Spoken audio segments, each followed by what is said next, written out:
பொத்த நெல்லு போட்டா பொத்து நெல்லு ஆக்கும் சித்தனவன் வாழும் எங்க ஊரு ஒத்துமையா கூடி பக்தியுடன் ஆடி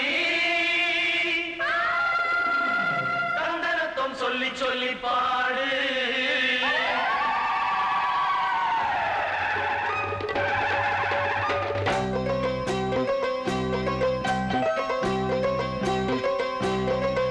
இந்த பூமியே எங்க சாமி அம்மா செய்யும் வேலையே எங்க பூஜை அம்மா.